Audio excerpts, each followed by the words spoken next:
Okay, right. So, I'm going to try and use this episode to think through a submission to the Royal Institute of Philosophy's Essay Prize, which just has been announced. It's on the broad topic of emotions, which is fundamental to my PhD thesis and general interest in life. But in some essence, I guess I was brought up trying to ignore them, but learning how to work with them, what they are, as being transformative. So, yeah, for the essay, the criteria for winning, I think they've got originality, breadth of ideas, some other criteria, but whenever I get obsessed with the rules to win a game, it's very easy. I don't want to get competitive that way. I want to work on something that's actually longer term, more meaningful, and brings back some juice into my PhD work, because I've gone through my analysis and I'm at this stage going to start writing up from this month some of the findings.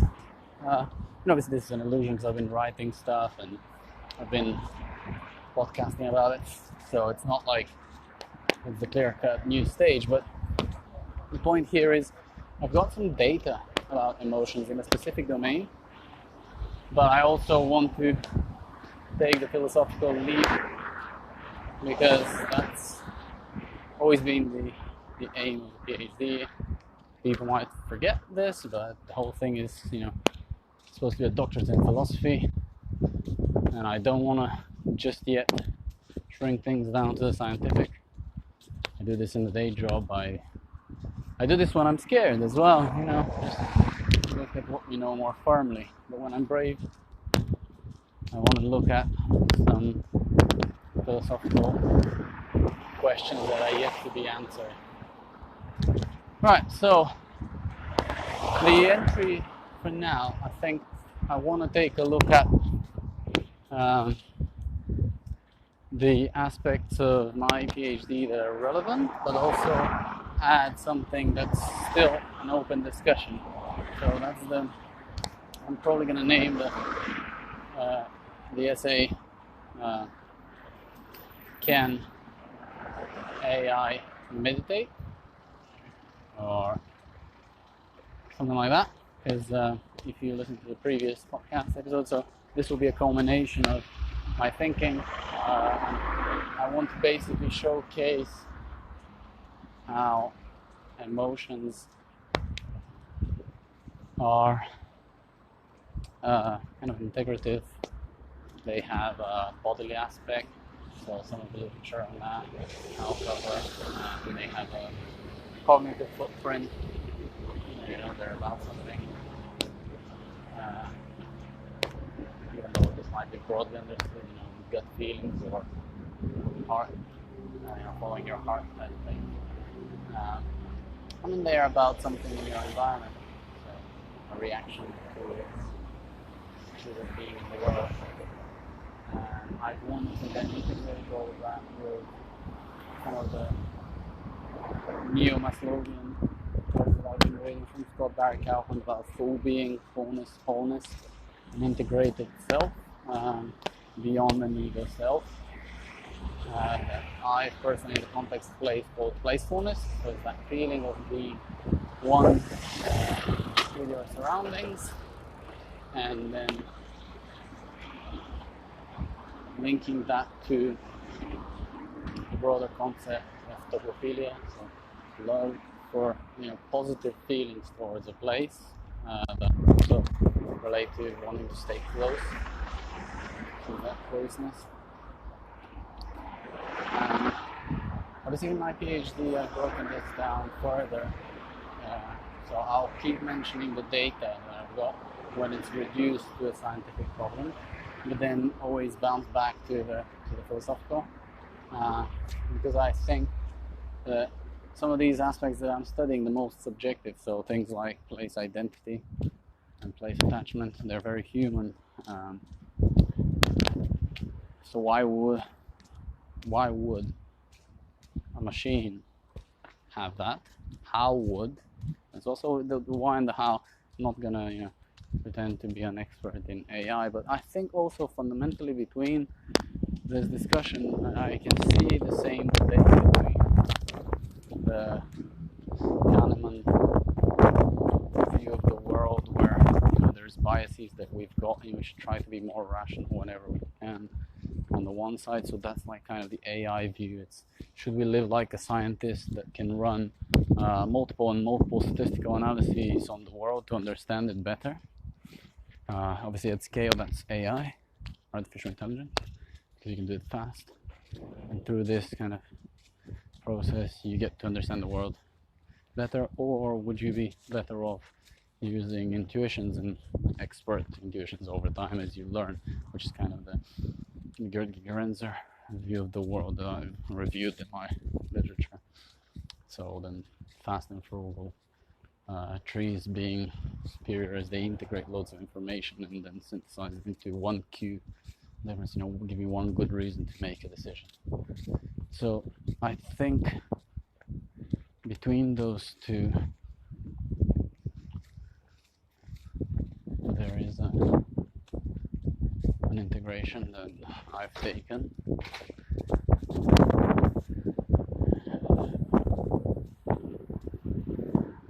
And then I would take this into what does it mean for the field of advancing artificial intelligence, which is great as a tool. Advances intuition and tests them versus the idea of to be kind of conscious in the way that we're conscious, and then I can add some literature on again extreme views of from reductionism to panpsychism, and then how in the middle actually a view that's not traditional in Western philosophy but very much accessible if you practice Eastern meditation practicing, is the feeling of that one gets of their being in the world beyond a problem solver into identity that is very much similar to a problem solver that AI is, like, even if it can do it way better. But ultimately it's the dissemination, the essentially AI is pulling out essences of thoughts and explicit thoughts that humans have had, and then combine and recombine. But there is still not a full being that one can experience, because that feeling and the emotion of what I call playfulness is I'm waffling a bit, trying to look for something. I think it's going to be a lot of work to write this up a bit more linearly, because it's made sense in my head because it's an experience, but I'll be able to explain it. That's an interesting one. But I think fundamentally worth talking here about the new Turing test that's higher than just the rationalism one, because ultimately Turing would have accepted, let's say in the thought experiment that he proposed, that if AI gets good at lying, which is a cognitive process, then it would be good at being a human, right? It can outmaneuver us, so that's like, and that's where all of our fears come from. But I think this is the ultimate test that I would put.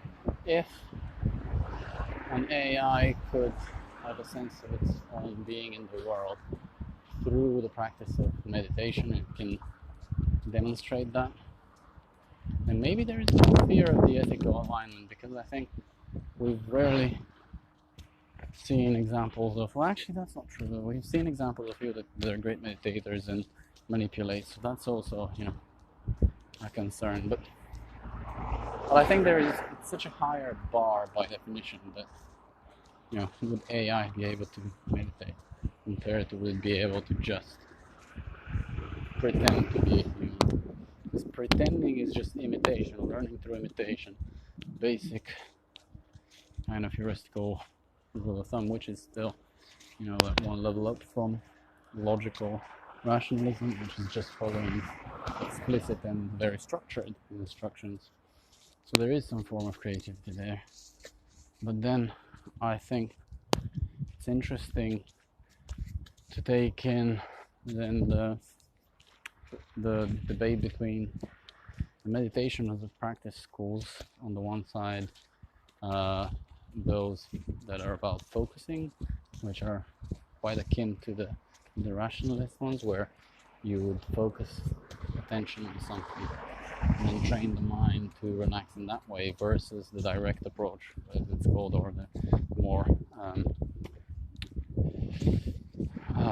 relaxing into full awareness broader than the cognitive problem solver awareness that then feels like you're connected with the rest of the world.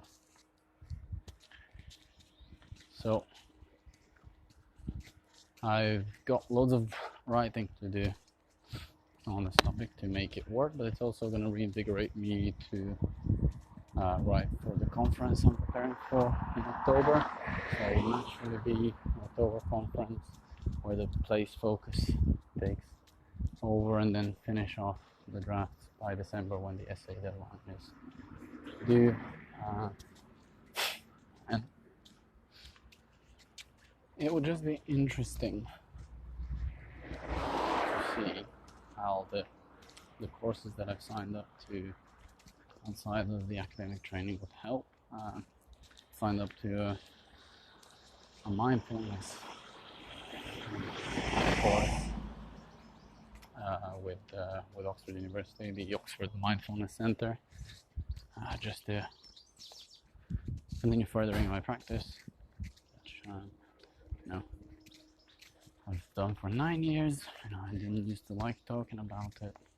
It used to be in vogue. I used to do it just to deal with stress, but over time it like anything, it develops. And it's not as esoteric as it sounds like, just because of the stereotypes that we have of Eastern culture, but it's just another way of approaching the mind. We are genuine people interested in studying the mind. We should look that way too. It just so happens to be naturally more intuitive to me, so I'm not gonna claim that it's like an either or, but it's just I don't have more than one lifetime to get good at stuff, and I'm just gonna have to do the things that come more naturally, and accept where I'm just not gonna be as helpful as I can be just because of certain dispositions. So I'm absolutely fine with that. There's people that would be able to build AI, right? And then there's going to be those of us that try to make sense of how the hell this thing integrates with our daily lives as people, to take it to the very practical. In my day job, I watch people still not be listened to when they say that, basic login details are wasting their time, and at the same time you have the disparity of others dreaming up a techno-utopia where we have a machine that's better than a human. So there's definitely something wrong going there, and I'm not going to even pretend to not have a biased view in that sense. So I'll have to make sure when I argue in the essay that I'm clear about this, and it being biased actually sometimes is the appropriate thing. We want the most biased test against general artificial intelligence rather than the most easy one to pass from those that have a personal or commercial interest to make this thing be real. Because we obviously know how this works. It's called conflict of interest. So why should we pretend to have an unbiased view which doesn't exist anyway?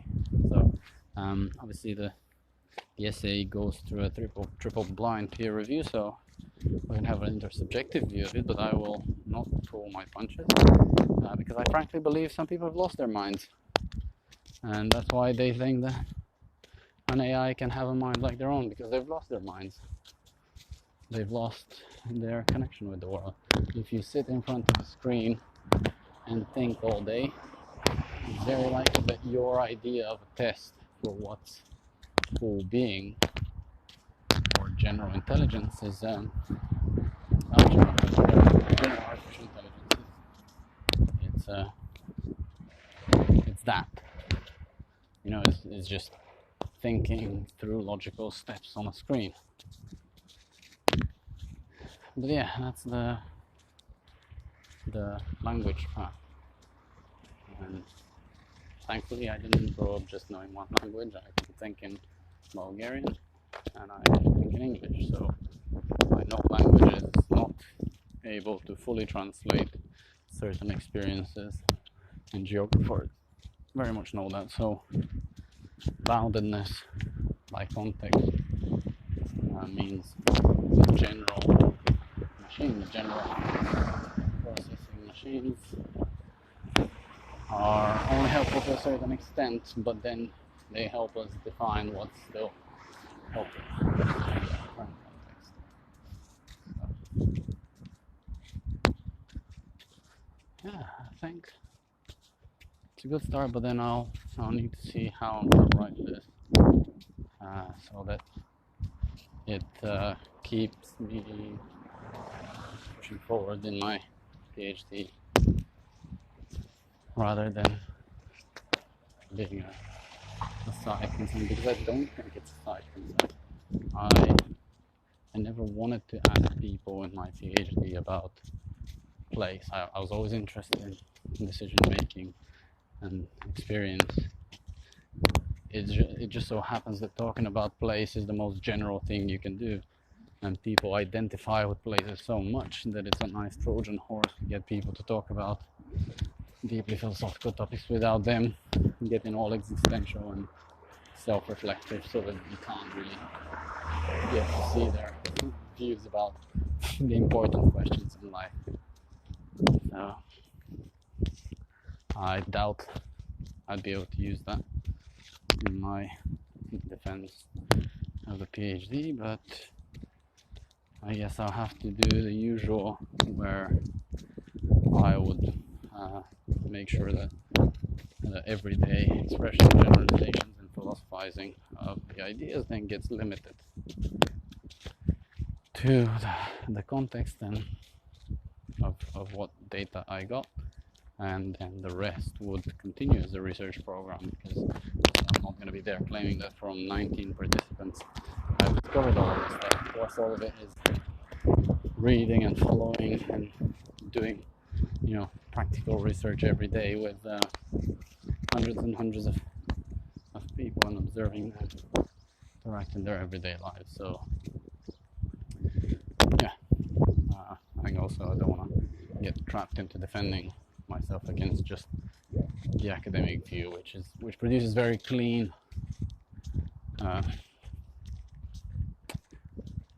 methodological view, but then obviously there are just less reps that the people do in doing research, whereas I'm on an ever increasing treadmill, doing more and more.